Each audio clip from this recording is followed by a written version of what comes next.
John from Ripewave Audio, and as we enter into 2024, I have some exciting news. Not only are we going to continue with the Ripewave Audio channel, but we're going to complement it with a companion channel called Ripewave Xpress.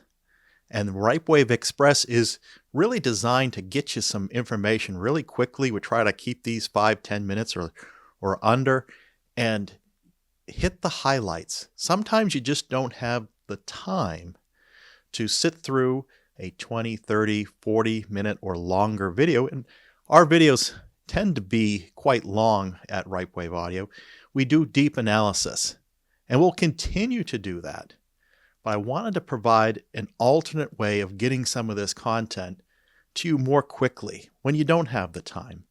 And then when you have a spare moment, go and watch the longer video. So we invite you to subscribe to both of these channels, and this is YouTube/@Ripewave or YouTube/Ripewave Xpress. And that will get you to our new channel. And when you get their content, if it's not there already, it will be there shortly. And we're excited to have those quick videos for you.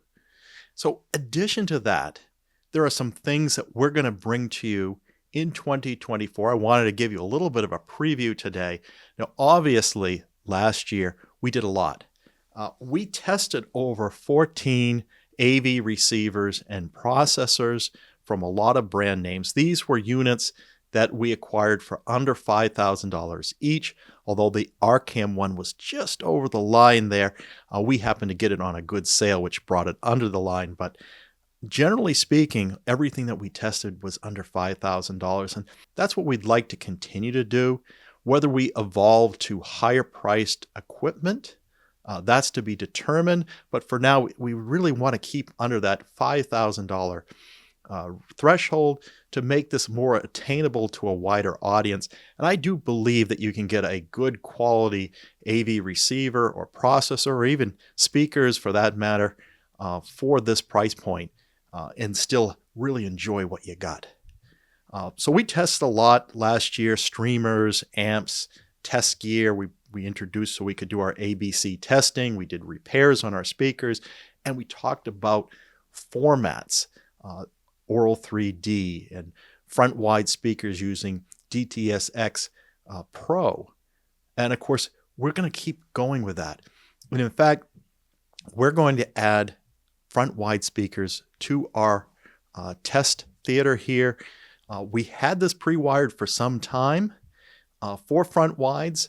We actually used front wides in the Sony video that we did last year, and we did it with some speakers that we had laying around. We just ran the wires on the floor just to get it up and running, and I kind of like the sound that we got out of that Sony flagship, the STR AZ7000ES. We're going to introduce these formally, make it more part of our system.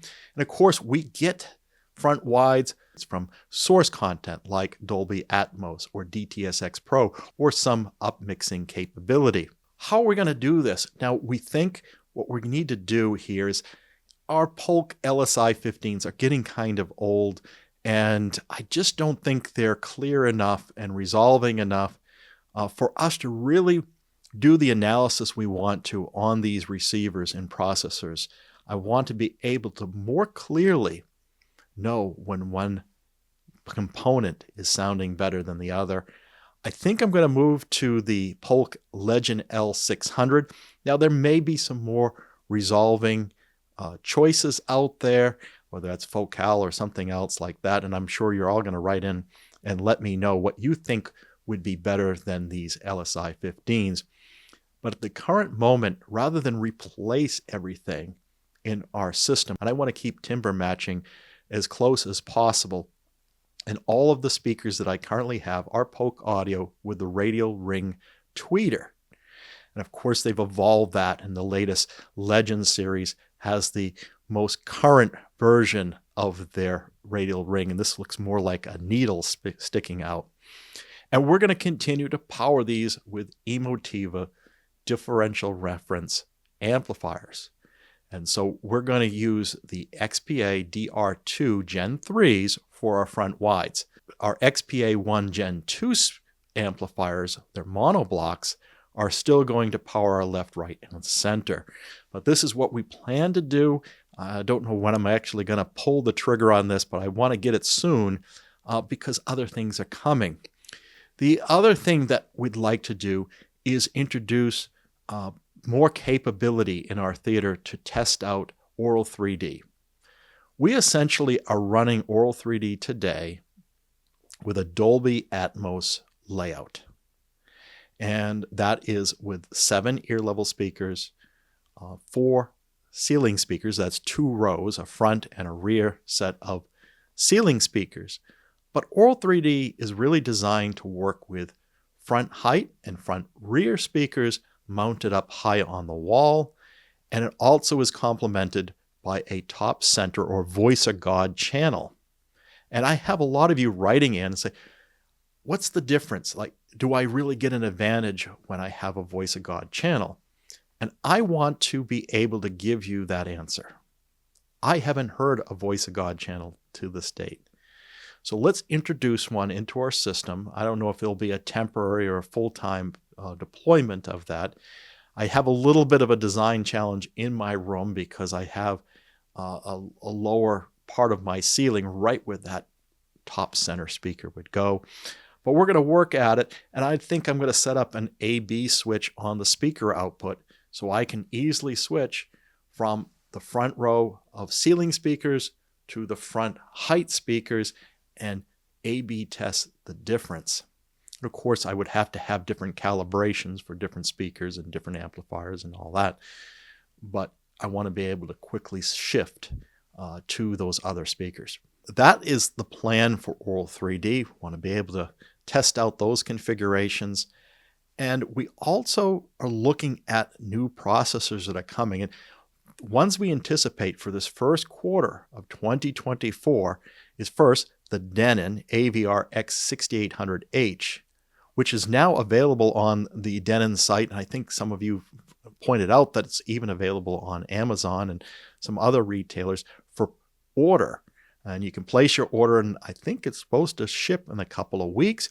We have placed our order. So those that are anxious of seeing this new Denon receiver come out, this is exciting because we did like the Denon X4800, and we categorized that as a tier 2, just a tier below our Emotiva RMC1, but sounded very good and was fully featured, and it has features that the RMC1 doesn't have, and has probably the biggest complement of features of these receivers that are out there. What we want to see is, will this take it up to the next level and being capable of processing 13.4 channels? We now have the capability of doing front wides, and of course we are using our external amplifiers, so we can fully leverage that processing capability. So that is going to be a very interesting study. And how does it compare with our Cinema 50 that we have in-house? And will our Cinema 50 stay here much longer after having this capability and having our front wide speakers in place? The other thing is Emotiva is getting ready to launch their HDMI 2.1 capable version of the RMC1. I believe this is going to be called the Plus model. Of course, you never know until they actually release these things, what the final name and cosmetics and everything. I don't know if there's big differences in the cosmetics. They could keep it exactly the same as the RMC1 series is today, but they're going to add in that HDMI 2.1 capability. Now, they're one of the last holdouts of manufacturers that didn't have HDMI 2.1 of any sort. This is now coming to the RMC1, and I can do it for a small upgrade fee. I think it's going to be around $1,500, but I'll have to compare my notes on that. The interesting thing is when we look at this together, the 6800H and the RMC1 Plus, now Denon, with its 4 channels of subwoofer output, has one more channel of processing than the RMC1, And when that was introduced, a 16-channel processor was a big deal. And now we've got this Denon 6800 with 17 channels of processing as a receiver, now hitting the channel count and then one extra versus a AV processor. And will we still hear advantages of a processor separate over this AV receiver from Denon? We're curious when Marantz will have their equivalent model. We haven't seen it on their website yet. Is this the Cinema 30 that's going to be the equivalent? Maybe you know. I don't. But I'm looking back at the database, and the last time that we did look at our database was July of last year.